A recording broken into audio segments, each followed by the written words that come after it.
João suddenly noticed something floating in the sea, so he hurried over to check and found an injured penguin. He quickly wrapped the little creature, covered in oil, in a towel. Seeing that it was still barely breathing, he rushed it home.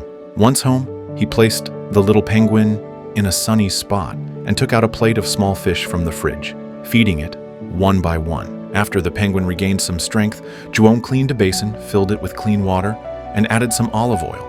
He carefully wetted the penguin's matted feathers, allowing the hardened feathers to soften before gently brushing away the oil stains with a small brush. The penguin seemed to understand that João was saving it and remained still, letting João clean it without resistance. As the brush moved over its body, the penguin made a soft, contented sound, staring intently at the old man before it. This little wanderer from Antarctica felt human warmth for the first time. Soon after Maria returned from grocery shopping, João sat nervously on the sofa, afraid that Maria would discover their unexpected guest. However, the stains on the refrigerator and the missing dried fish revealed that he was hiding something. But Maria didn't say much. João thought he had gotten away with it, but then a noise came from the bathroom. Realizing he couldn't hide it any longer, João opened the door to reveal a little penguin. After quickly closing the door, João explained to Maria that the penguin was covered in oil and would die without help. But Maria insisted on taking the penguin away. Meanwhile, the little creature curiously peeked through the door crack, unaware of the fate that awaited it. It soon became fascinated by the toilet paper, pulling and playing with it. João asked Maria for a week to nurse the penguin back to health before releasing it into the sea. Before he could convince her, they heard a commotion from the bathroom. When they opened the door, the bathroom was a mess. Seeing this, Maria left in frustration, ignoring her husband's antics. And so, the little penguin stayed.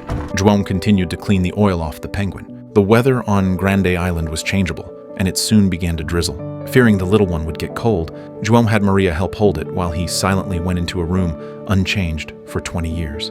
He took out a knitted hat from the closet and prepared to cut it open to fit the penguin. When Maria saw that it was their son's hat before he died, she couldn't help but remind him. João hesitated but still cut the hat open. She said nothing more because she knew this was a perfect opportunity to get her husband out of the shadows.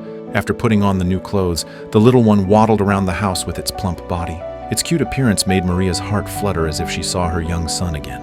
In the following days, João seemed like a different person, getting up early every day to prepare food for the little one, just as he used to make breakfast for his son.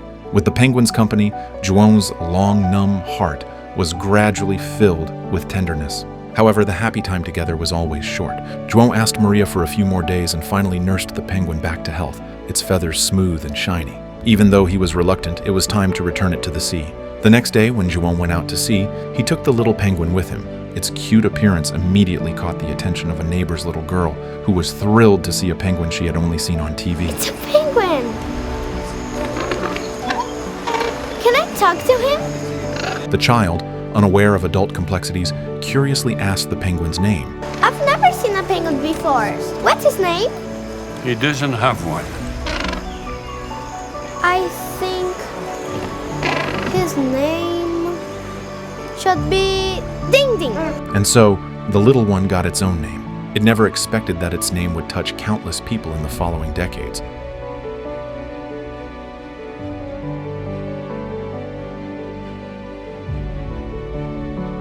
However, he knew Ding Ding belonged to nature and could only reluctantly call its name, as if trying to remember it in his heart before saying goodbye, while rowing the boat into the vast sea. He took Tintin to a small island in the deep sea, put Tintin on the beach, said worriedly, "Don't run around," then turned and left. Unexpectedly, Ding Ding waddled after him, seemingly reluctant to part. No, you can't come with me. You need to go home. Go away. Don't come with me. João thought their fate would end here, but the next morning, Maria found Ding Ding had returned, hopping up the steps as if it were home, and waddling to João. This surprised João, and his face showed the joy of regaining something lost. What happened? I don't know. He came home. Huh? Home?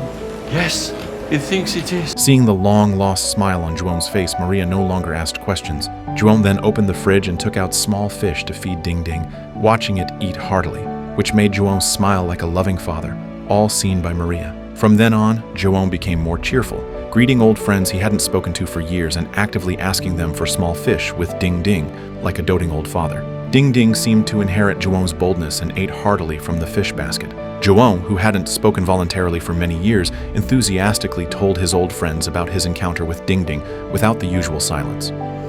No one believed us. He's gonna keep him. Maybe you should have. Remember that. I remember. After returning home, João started making a nest for Ding Ding. Unexpectedly, Ding Ding followed the rhythm of João's hammering, making a ding-dong sound. The crisp sounds intertwined, like a rhythm of life, constantly touching João's heart, and the love in his eyes was about to overflow the screen. As soon as the small nest was made, Ding Ding couldn't wait to walk in, looking around with its little head, as if saying it was good, but a bit shabby. Then it started to collect decorations everywhere to decorate its nest. At this moment, a woman carrying a fish basket passed by. The greedy little thing immediately followed her, tailing her through the bushes and directly into the town. Soon, it lost the woman with the fish, but everything in the town aroused its curiosity. Like a playful child, it started to play with a bicycle by the roadside, but accidentally bit the bicycle tire, scaring it into quickly escaping. Soon after, it was attracted by chickens and ducks by the roadside, causing a commotion in the town. However, facing the kind-looking big yellow dog, it knew it couldn't gain any advantage, so it quickly ran away and hurriedly escaped home. Days passed quietly and warmly like this, but one day João prepared breakfast for Ding Ding, but there was no sign of it. Only a trail of waddling footprints was left on the beach, which was about to be washed away by the waves. At this moment, João's heart also sank, as if all the beauty was just a brief illusion. But he didn't know that Ding Ding had only followed the instinct of reproduction and swam back to Argentina. However, as soon as it landed, it was discovered by a group of biological research teams stationed here. The fearless little thing was easily caught and put in a cage.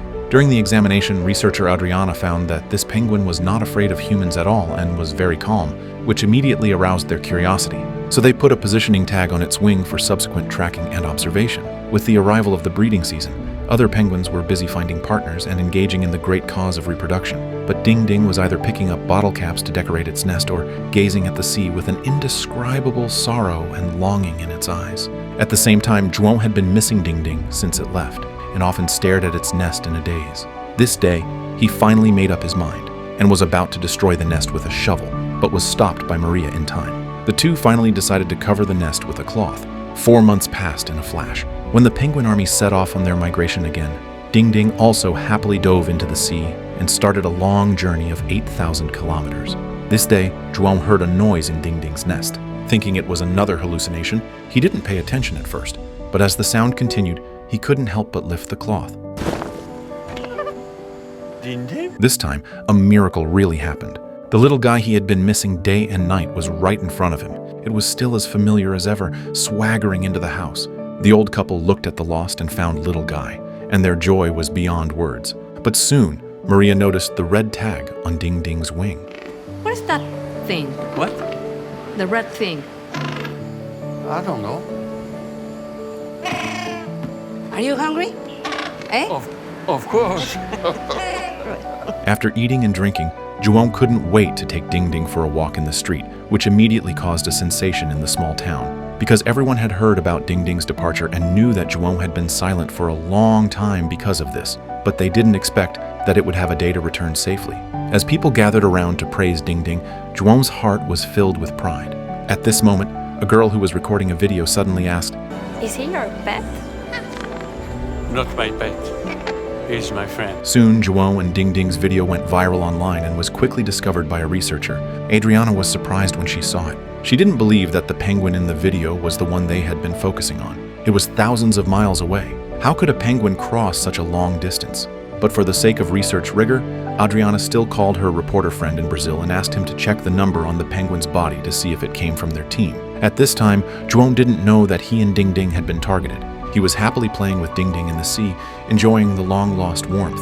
This day, a stranger came to the house, who was the reporter friend of Adriana. Knowing that the other party was here for Ding Ding, João immediately became nervous and put himself in a defensive posture. But under Maria's comfort and the man's repeated assurances, João still told the number on Ding Ding's body. Unexpectedly, the man went further and wanted to interview them as a reporter to share this warm story with the world. João immediately refused. He didn't want to break the current peaceful life. The reporter saw this and didn't want to force it, but before leaving, he still expressed his thoughts. João,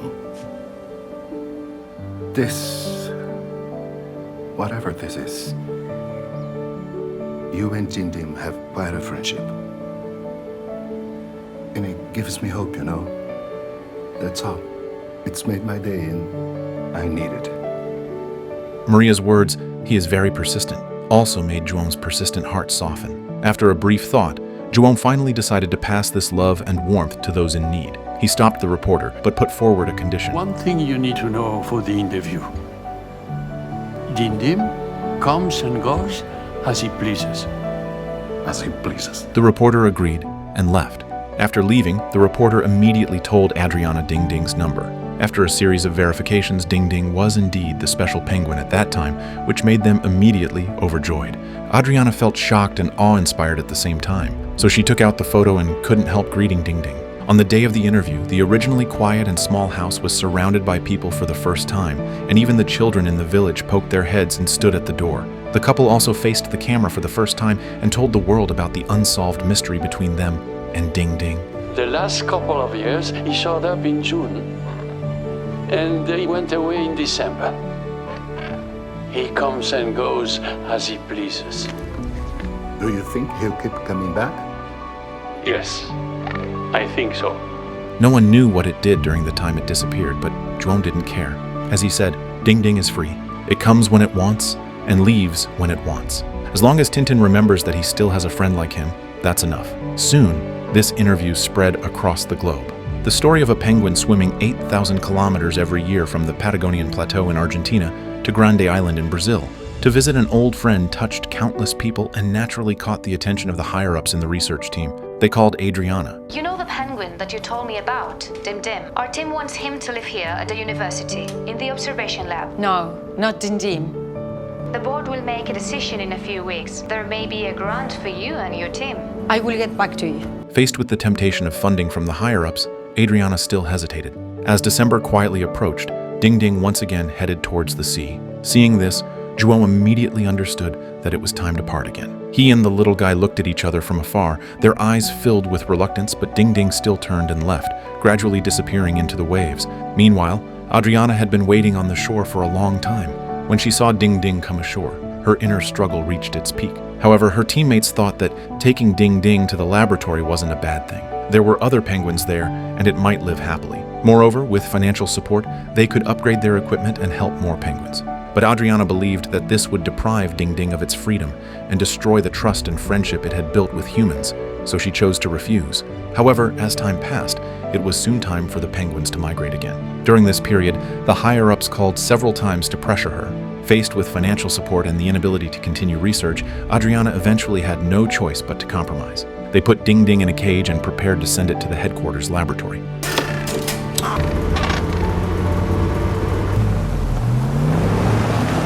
On the other side of the ocean, João had already dressed up early and was preparing to welcome Ding Ding's arrival carefully. The reporter had also arrived early to record this exciting moment. Even the villagers had come to the beach, gathering together and waiting expectantly to witness the warmth that was about to arrive. However, waiting was always full of expectation and torment.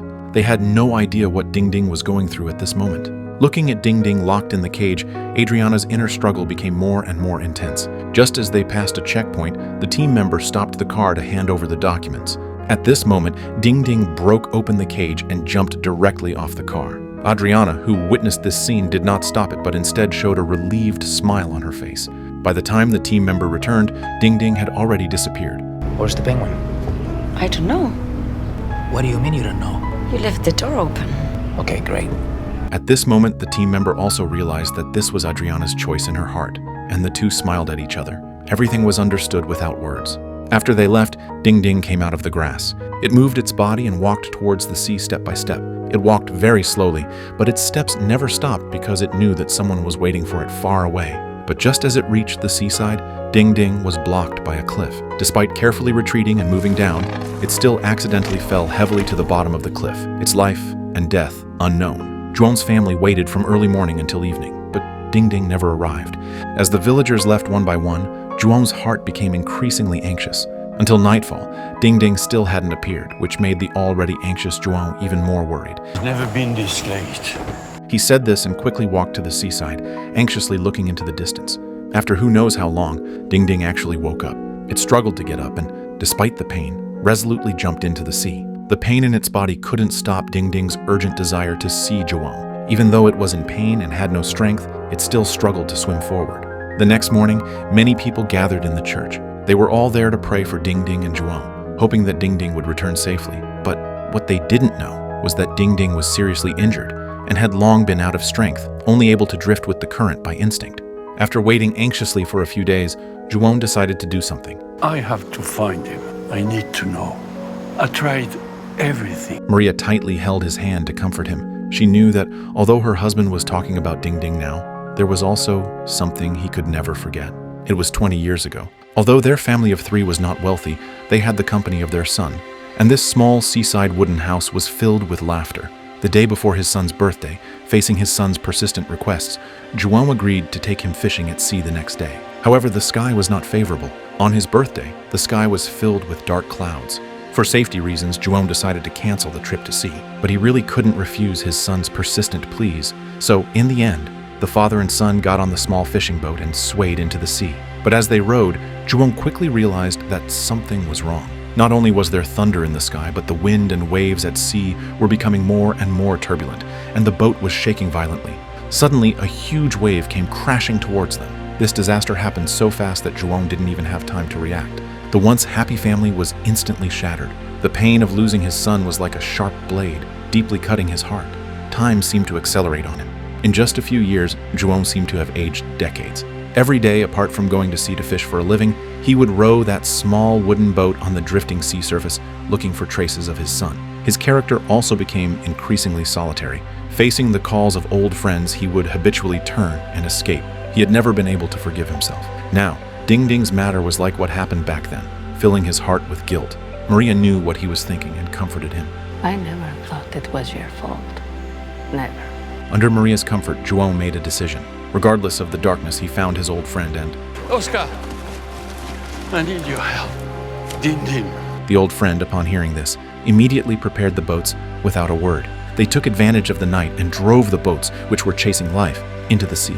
Under the dim light, they called out Ding Ding's name, one by one, all hoping for a miracle to happen. But after searching all night, they still found nothing, which completely shattered Zhuang's hope.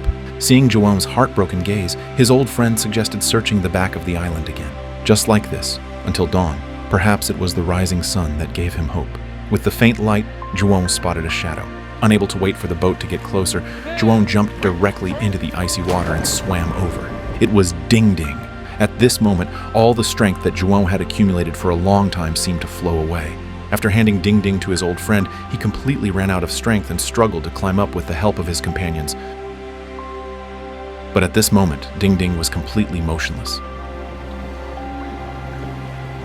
Zhuang held it tightly in his arms, as if confessing his guilt for his son and blaming himself for Ding Ding. I'm sorry.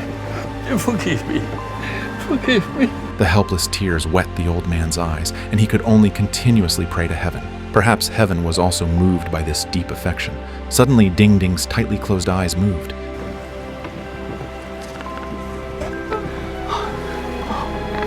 Here, try some fish.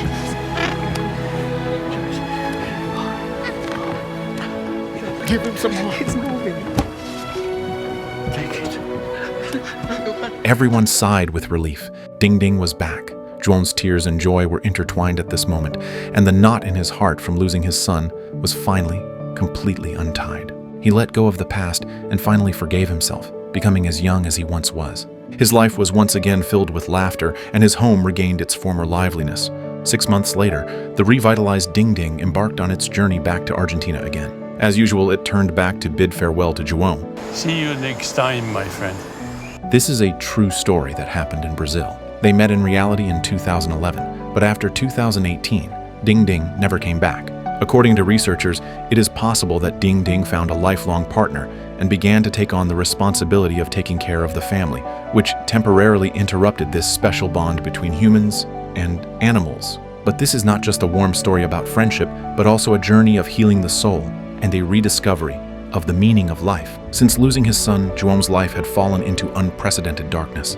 It was thought that he would sink into self-blame and regret for the rest of his life, but Ding Ding's arrival changed all this. Although Ding Ding eventually left, at least Zhuang learned to let go of the past and bravely face the future. In the long scroll of life, the metaphor of the 4 seasons cycle is hidden. Those transparent encounters like morning dew are unexpected gifts designed by fate in time. Standing at the junction of the changing seasons and looking back, we know that all the evenings of farewell are brewing the prelude to the rise of the stars. The abundance of life does not lie in eternal possession, but in turning the ashes of farewell into a bed for new buds.